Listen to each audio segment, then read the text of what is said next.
Hey everyone, welcome. It is Wednesday. It is your midday love break with your host. I'm Robyn D'Angelo. I'm going to wait a few moments for some people to come on because we're just getting started. This is a fun day. I'm excited. It's the day after Halloween. People are still probably on their sugar highs. And I just wanted to open this up to everyone to ask their own questions. I had some people actually write in as well. If you're on my email list, you got the email that said, if you're feeling a little shy and you don't want to ask questions live with us, no worries, send me a question. So I have a few questions that I got in the emails today that if we don't have anyone brave enough to ask questions live, then I'll go ahead and just kind of answer some of those. But I'm here for you guys today, and we are just doing it's kind of like open to you guys. It is a live Q&A. I'm here to give you A's to your Q's, all things love and relationship, to the best of my ability. Full disclosure, this is not therapy. This is me giving you tips and tools and advice to the best of my ability. I'm a big proponent for saying if I don't have the answer, I will try to point you in the direction of someone who does. So I will be doing my best today. I don't have all the answers, but I'll see what I can do to help. I see that I have some colleagues even popping on that are therapists. Hello, hello. So anyone who has their own suggestions and you're hearing people and seeing people ask questions, put some comments in. If you have tips and tools and advice, please, by all means.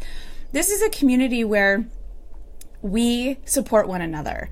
So anyone who's listening and watching and you feel like, you know what, I have a similar experience, or I totally know how this person feels, please feel free to put comments in the comment section. I'm going to be doing my best to see any comments that come up. Let me see if I can pull. Okay.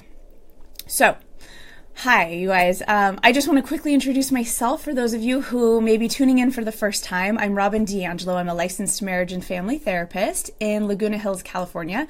So I'm just about an hour and a half north of San Diego and an hour and a half south of LA. So right in the middle of Orange County, California. And I do so many things to help couples. I do these live feeds once a week. I do a newsletter. I have different events, and it's just my passion, you guys, to help people all over the world to create their most epic relationships. That's my life's purpose. That's my goal. It's my goal to do that in my own relationship too. So my way of showing up is I give practical tips and tools and strategies. They're not always easy, but I try to make sure that they're simple.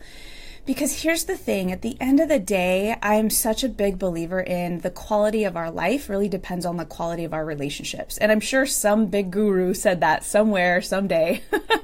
And I really like that. I think it's important because we can have all the money and riches and experiences in the world, but if we don't have people to share them with, what is it all for? So with my big belief in relationships being the most important things in our lives, I want to help you learn to master the messiness of couplehood together. So that's me. I want you guys to put some questions and comments in the comment section, and that's what I'll be keeping an eye on for now. I just want to make sure you guys can hear me okay. If you can just put, hey, I'm here. We can hear you in the comment section. I'd really appreciate it. Sometimes I don't see comments, so I want to make sure I'm seeing them since today is all about you guys being brave enough to ask your love and relationship questions. And like I said, I'm going to do my best to answer those. So while you guys are typing and putting in questions, I'm going to answer a question that came in to me through email. Anonymous, don't have to share who this is from, but it might be helpful for those watching, or you might know someone in a similar situation. I'm just going to read it real quick. It says, since menopause, I've had no sexual desire, although I used to in my younger days. I have sex with my husband, even though I don't really want to, but his sex drive is so high, I do that for him, and I don't get anything out of it except the closeness. I miss my younger days when it was easy to get aroused. What can I do? So we're talking about menopause. We're talking about how it impacts our sex drives, our libido, whatever you want to call it. And so because I know a little bit, I went and found a little bit more, and I want to share with you guys kind of my findings because I was learning too. By the way, when you guys send me questions and if I don't know enough to feel confident to share with you, I go do my research because it's like, oh, this is something that I want to know about too. So thank you guys. Anytime you send me a question, thank you, thank you. If you guys are putting comments in there, I have not seen anything come through. So for those of you that are here, even if you just put a little hi so that I can see it, I would love to see that I can see comments. Okay, so this idea of menopause and low sexual desire. First and foremost, I just want to say that, and I'm going to be kind of referencing my notes right now.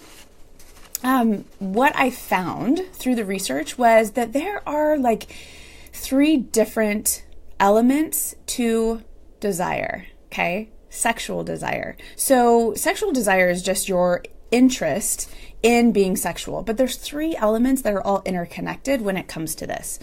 I'm going to pull up, sorry, I want to get on my computer real quick because I want to make sure I'm not seeing comments from you guys. I don't want to miss anything.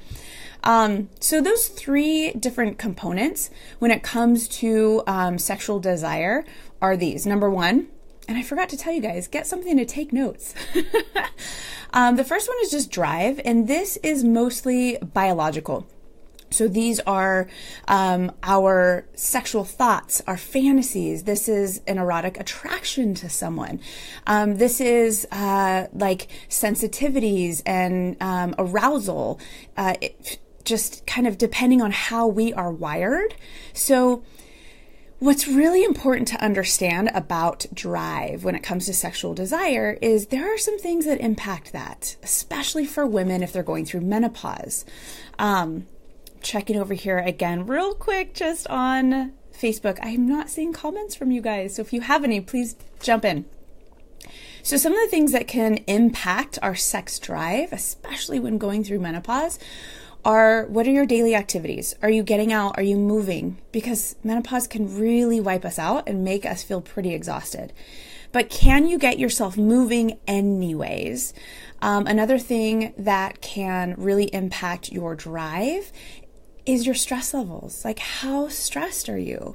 Are you able to be present? Are you able to connect with yourself, others, conversations in a way that you're present?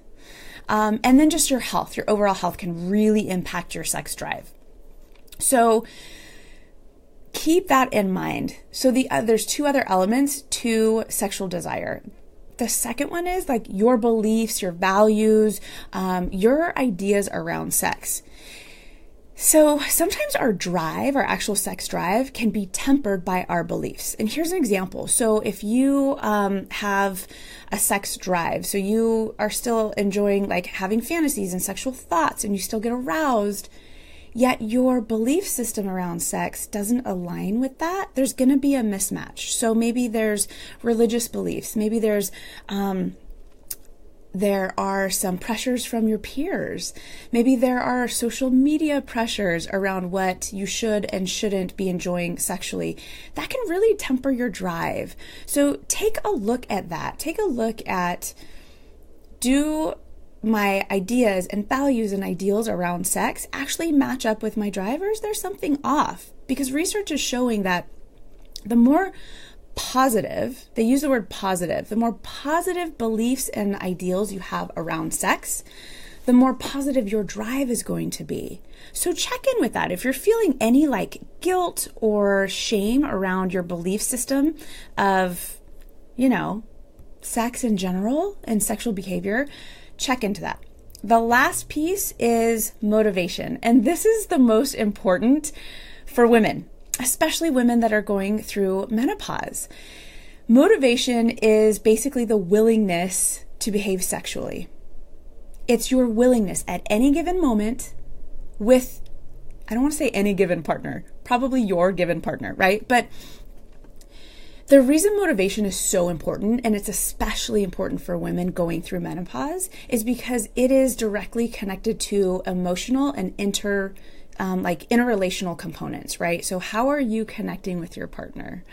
Emotionally, are you feeling supported by them? How are you managing conflict with them? Because all of these things are required required to feel motivated, to have a willingness to have sex, to have a willingness to want to get close with your partner. Now, for women that are going through menopause, this can be really tested. I mean, for women who aren't, these things can be tested, our emotional connection to our partners. But especially women who are going through menopause, like this is according to the research I was finding, like this is the number one important component of the 3 components of sexual desire. So I want you guys taking a look at where are you at in your motivation. What sways your motivation? If you get into a fight with your partner, I'm going to venture to guess that your motivation to have sex, to get close, drops. So then it's like, okay, so what do we need to do to gain the tools to navigate conflict in a different way so that it doesn't immediately impact how we see our partners, how we connect with them, how we feel about them? So for those of you just popping on, I'm answering a question that a woman sent in that said, since menopause, her desire for sex has been really low. And so I'm talking about the different things, and she said, what can I do? So we're talking about the different things to be aware of. And it's important to understand that the number one complaint of women when they're in menopause is something called hyposexual desire. And when you think of hypo, that means under or low. I always imagine this back from my grad school days of trying to remember the difference between hypo and hyper. And they always gave us this little visual of a big hippo underneath a table. So it's underneath, it's low. Hyposexual desire. And that's just because typically your sexual desire drops. So now that we've kind of talked about that a little bit, I want to talk about what you can do. There's 4 things I want you to do. I have my list here, so I'm making sure I stay on point with you guys today. So, number 1, I want you to make sure that you're talking to your partner about, first of all, about all things related to your guys' sex life, your sex drive. And here's why. You need to be talking about, are there discomforts physically when you engage in sexual intercourse? Is there pain? Are there new sensitivities? Talk to your partner about this. You guys need to have open communication about this kind of stuff. Something that the research was also showing is like, once you guys have these conversations, start researching products that could help. That's the thing is the number one physical complaint from women going through menopause is vaginal dryness. Our bodies aren't working like they used to, ladies. So find some products that are safe for you and your partner. The second thing I want you to do, and this was kind of interesting as I was reading through all the research, they show that you have to make sex a priority, which is hard to do when the motivation might not be there. But by making sex a priority, meaning you're doing this on a consistent basis, and you and your partner decide what that means. Maybe it's 2 times a week, maybe it's once a week, maybe it's once every other week, once a month, whatever it is for you guys, but make sure that's consistent. Because what they found was when you're not actually making time to do this consistently, the function of the vagina actually changes and it gets smaller and it gets tighter, which is not great when there's already the vaginal dryness. So again, this is to keep comfort levels up. This is to keep functionality at a place that doesn't necessarily make your brain connect to pain, make your brain connect to, oh, you don't want to do that, stay away from it. Is this making sense, you guys? Give me some thumbs up. Let me see that this is making sense, that you guys are hearing me and connecting to this message. I'm just hopping over to my page to make sure you guys can see me, which is hysterical because I totally don't see it on here. Anyway, and I'm not seeing any comments from you guys, so such a pain. If you are typing in comments, please let me know. Okay, I'm getting a thumbs up, so you can at least hear me. I'm just not seeing any comments at this point. So if you do have comments, be sure to put them in. The third thing I want you thinking about is, can you focus on intimacy that's not just sex? A dear friend and colleague of mine, Dr. Lily Zahner, and she's in Colorado. She has a really great tool and resource. I always recommend you guys go head over to any of the websites and resources I share with you. Dr. Lily Zahner talks about non-sex sex, and she says, are you having it? It's about intimacy. It's about how are you and your partner connecting physically without sexual intercourse. There is such a thing. And when you're focusing on intimacy and you're focusing on non-sex sex, guess what happens usually? Your libido, your drive actually increases. Your motivation, your desire for wanting to connect with your partner increases. So I just want you guys thinking about non-sex sex, intimacy. Are you making time to connect? I know for the person who wrote in and said, I just have sex with my husband because he really has the desire and all I get out of it is the closeness. Girl, embrace the hell out of that closeness, because that's the closeness your brain needs to desire sex, to have a motivation for sex. So the more that you experience that and you connect that to a positive experience, the more you're going to have a desire, the more your desire is going to increase, if that makes sense. So the last thing I want you to do is this. Consider getting some professional support. Consider reaching out to maybe a local sex therapist or someone who you can talk to about this. Usually the first thing I tell people is make sure that you're talking to your primary care physician, you're getting hormones checked, all of that, so you can rule out anything physical. My husband asked, what is non-sex sex? Non-sex sex is anything that is connection, maybe sexual play, it's making out, it's oral sex, it's anything that is not intercourse. It's anything that you consider intimacy. It's anything that you can consider arousal and fun and hot, or maybe it's just cuddling. That's why I highly recommend you go check out Lily Zahner from Colorado. I'll put all the links to the references I have for you guys, or the resources, so that you can go check it out. She literally has a free sign up where you can get the non-sex sex guide. It's amazing. You guys will love it. But back to getting professional support. Sometimes you just need to rule out any kind of physical issues that might be in there. And maybe it is hormonal issues. But what you can do is you can talk to a professional who is, they can just guide you through your questions. They can give you the information that you're looking for. So maybe look into any kind of sex therapists that are in your area. And if you need help, you can always reach out and ask for specific help. One other referral or reference I wanted to give you guys was, if you were here 2 weeks ago and we talked to Megan Meganson, love her. She is a certified sex therapist in Portland, Oregon. I just want to get the name of her company right. It's the Center for Couples and Sex Therapy. She talks about different types of desire and desire discrepancies. So when one is high, one is low. And I can almost guarantee she's got lots of information on the topic of menopause as well. So let's see if she could be a good resource for you as well. So I will put a link to her information for you guys too. I'm just getting my headset just in case I need to get a different kind of microphone. I see that someone wants to jump in and ask a question live. I'm going to see if I can create that for you guys. Give me 1 second to do this. Let's see.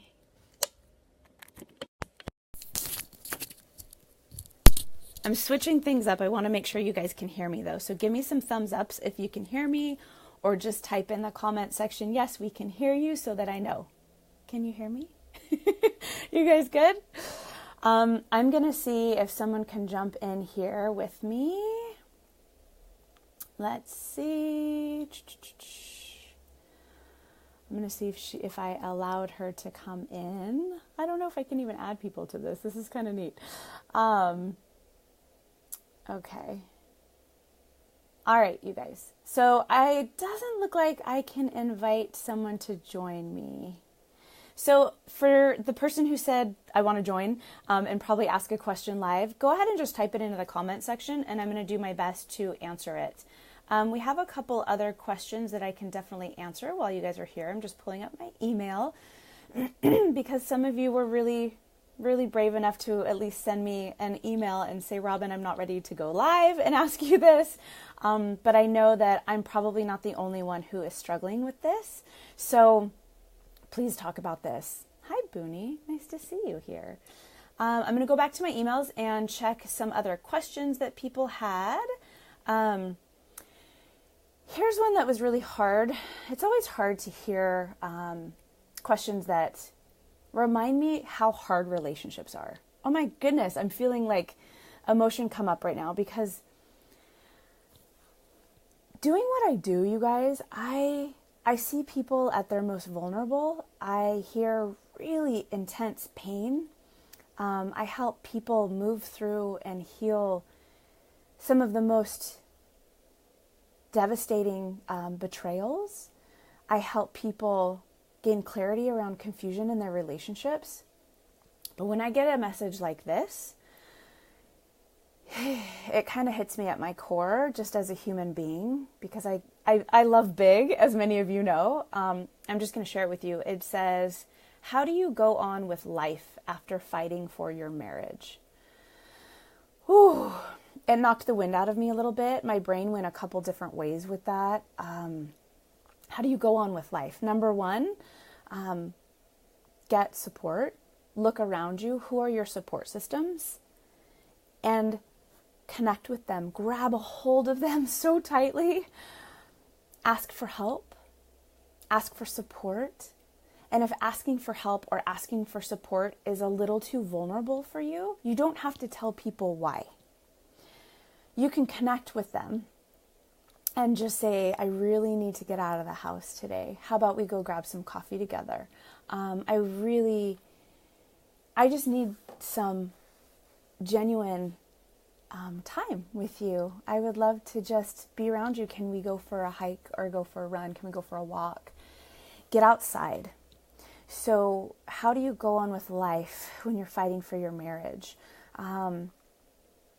It's important to ask yourself, what is it that I want? What are my goals? Am I in a place where I'm ready to consider ending or terminating the relationship? What would that be like?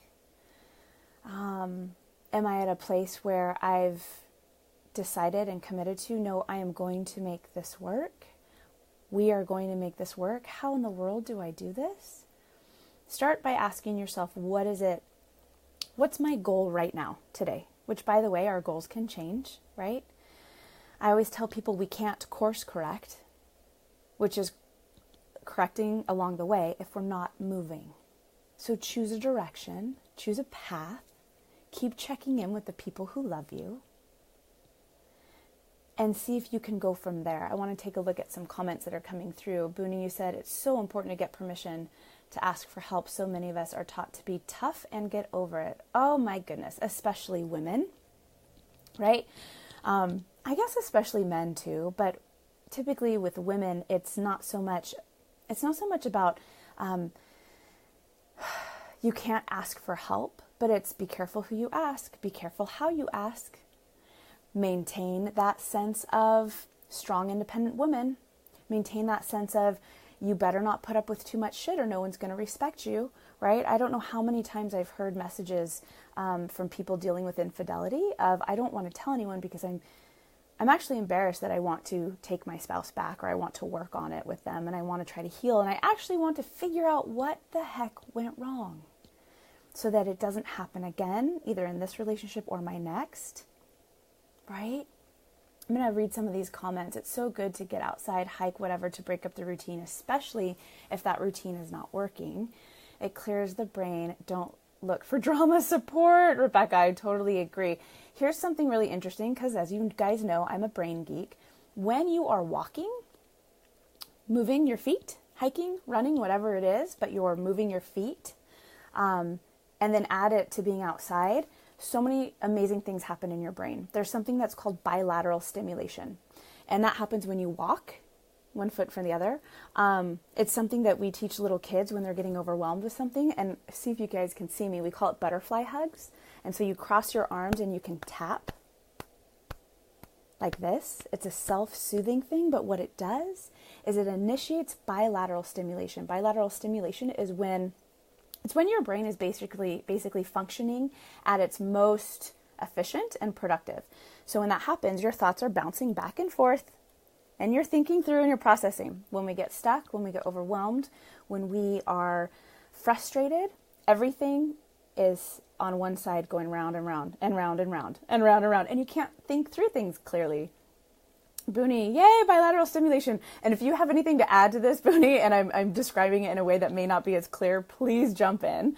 But when you get outside and you're walking or running, you actually trigger bilateral stimulation, which helps you think through things in a new way. That's why I often share with my couples that if you know you're going to have a big conversation, if maybe you've talked to your partner and you're like, hey, tomorrow night, can we talk about like this big fight we had last week and we just haven't even circled back to it? I highly recommend you do it on a walk. Not only are you initiating bilateral stimulation, you're out and about. And typically we tend to be on our best behavior when we're out and about. We don't make a scene. We do our best to manage our emotions because we have to appear appropriate in public, which means you have the ability to manage your emotions. Is this helping you guys? I just want to make sure that this is something that you guys are finding helpful, that this is answering some of your questions. We have a few more minutes. So I just want to give anyone here with us, good, I'm getting thumbs up. I want to give you guys an opportunity. Ask me a question. Let's see if there's something I could answer for you guys in like 3 minutes because I want to pop out of here at 12:30. And let me know, what do you guys think about this? This kind of like free-for-all live Q&A. You just shoot them out there and I answer your questions. Booney, you said walk and repair attempts are part of my unwritten rules. Totally helps. Love repair attempts. And for those of you who don't know what repair attempts are, it's any attempt. It's what it sounds like.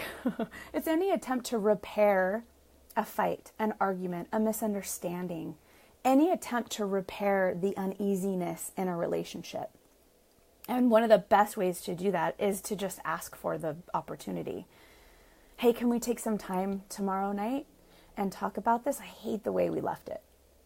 It can be that simple, right? Repair attempts also come in the form of bids. Lots of you who work with me or who you've heard me talk about this before, bids are any attempt to connect. So sometimes if you've been in a fight with someone, some of the couples I know can go days without talking to each other.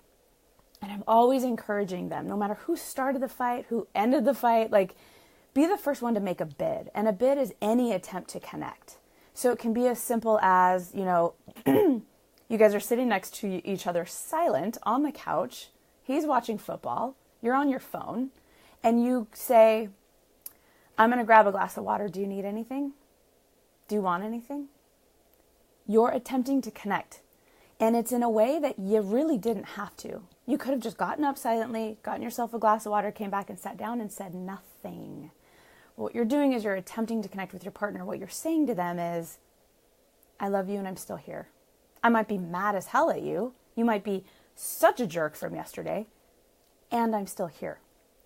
Booney, when do you think people should ask for repair attempts regarding emotional state or how long after the fight? Super great question. I think it really depends. That's why bids are a really great way for testing the water.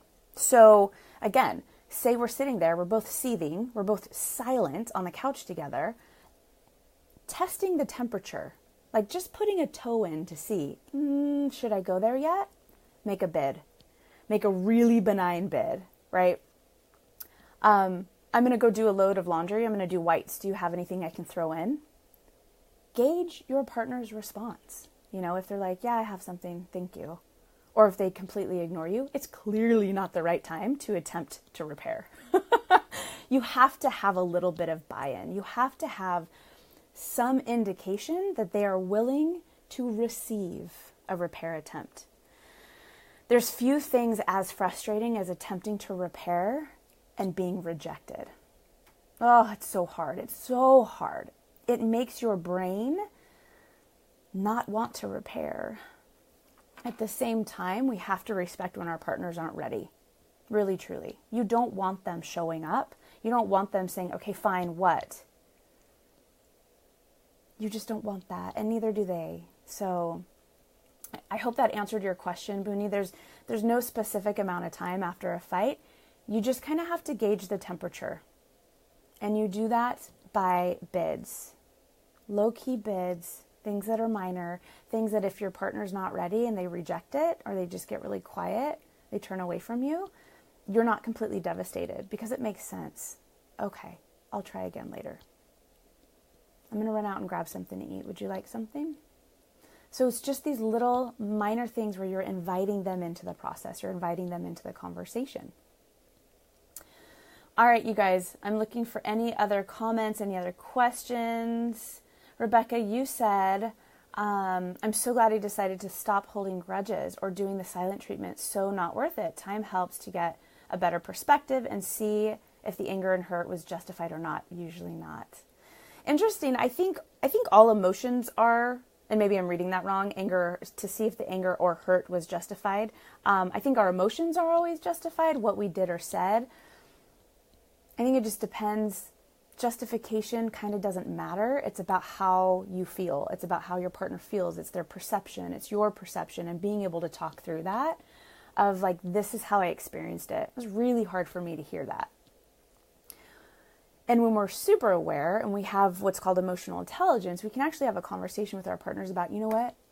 It just took me right back to like 10th grade when my dad like scolded me. It was such a weird experience. It was like, I felt the tears coming up, like when my dad used to get mad at me or whatever it is, right? Because typically if we're feeling a pain, it's probably an old wound. It's something that is pretty familiar to us that's just getting tapped right back into. And when we know enough about ourselves and our history and our experiences, and we are in a really great place in our relationship with our partners, like emotional safety is there, and we can get vulnerable with them, we can say that to them. Like, God, that was really hard to receive. That hurts so bad. And just creating space for that conversation. But yeah, I'm glad too, Rebecca, that like releasing grudges, letting go of holding on so tight to, I'm mad, damn it. It's like, who wins in that? Who wins? No one wins. Your partner's like, Booney, you said, yes, very helpful. And I love the use of the term bids. Makes it very doable. Right. It is. It's doable. You know, everything in relationships is really, truly, it comes down to how willing are you? How willing are you to get vulnerable? How willing are you to set your shit aside, set your ego aside, and say, that sucked? I can't even tell you how powerful it is when my husband and I are having a difficult time and I look at him and I say, I'm so sorry that I sucked. And he kind of laughs and it kind of breaks the tension a little bit. But I've said to him, like, I'm so sorry, like I suck real bad today. And I mean it, because I know what I was doing or what I was saying didn't help. It didn't work. It created disconnection between us. There was massive misunderstanding and I was digging my heels in. And at some point I have to set it aside and say, oh my gosh, he's literally doing his best. And he keeps showing up and I keep just going at him and he keeps showing up. And at some point I have to be like, oh shit, I really sucked today. I am so sorry. And thank you. One last thing I want to leave you guys with is, I just said this the other day to a client and I love this. I just love this concept, which is, can you replace your I'm sorries with thank yous? Think about all the times, for those women that are watching, I think a lot of us women are kind of wired and socialized to be like, oh, sorry. Oh, sorry. I know I was. We're big accommodators, right? Want to make sure everyone's comfortable. No one's, not comfortable. How many times do you find yourself saying, I'm sorry during the day, during the week, to partners, friends, employees, employers, people out and about? Let me tell you, here's a little exercise for you.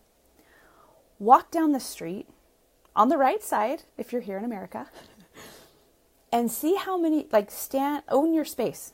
See how many people, when they walk towards you, notice how many times you will move. Oh, sorry, excuse me. And I say this because I had to do this. I found myself always being the one to be like, oh, excuse me. Oh, I'm so sorry. Oh, pardon me. Once I started kind of owning my space walking down the street, because that is my space, someone coming at me, they stay on the left, I stay on the right, right? And I was so accommodating. What I started doing was, and it would get real uncomfortable because we'd get right pretty close to each other and the other person would move over where they should be. And I'd say, hey, thanks. Thanks so much. Or if I'm running late to something, instead of like, oh, sorry. I hope this wasn't such an inconvenience. Oh my gosh. I've started practicing, thank you so much for waiting for me. I really appreciate that. Thank you.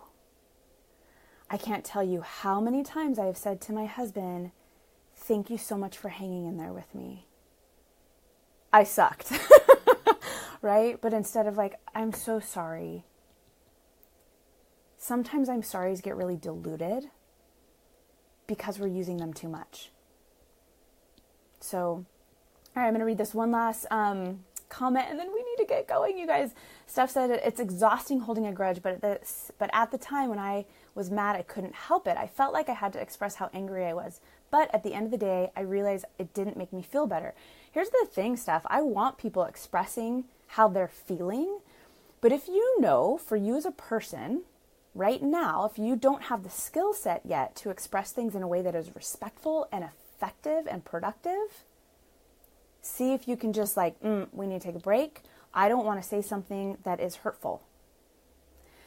If you can't express your feelings in a way that doesn't criticize, that doesn't blame, because that's when it's not productive and that's when it doesn't make you feel better. But if you can talk from a place of like, hey, this is where I'm at right now. I'm beyond frustrated. This is what I need from you.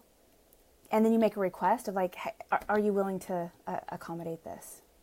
How can we make this happen? It's a completely different story. So, all right, you guys, I need to get running. I went a little over today. If you guys have questions that didn't get answered, please send me a private message, email me, and I'll make sure that I do a live just for you. We do a midday love break every Wednesday at noon Pacific time, 3 o'clock Eastern. I love having you guys here. I love being able to talk with you, answer your questions, and I also love bringing on experts. So if you think you have a topic that you're like, oh God, Robyn, I don't know about this one. When it comes to love and relationships and marriage and parenting and kids, ask me and I will bring on an expert if I don't have the answers that I feel like will be helpful. And I'll make sure that you guys hear all about it. I want to encourage all of you to head over to my website, thehappycoupleexpert.com. I want you to sign up for a free gift that I have for you guys. It's right on the main page. It is called the Epic Love Playbook. It's in time for football season. And when you do that, you sign up and you will get on my email list. So you'll be the first one to hear about the topics that we're doing every week. You are the first one to hear about events that I'm doing, workshops, everything. And I would love to have you guys in my Love Geek community. So again, please reach out, head over to the website, sign up for that free Epic Love Playbook. And I can't wait to see you guys here next week for another midday love break where we make time for you to learn how to master the messiness of couplehood. All right, you guys, big love. Mwah. Go have such a wonderful rest of your week.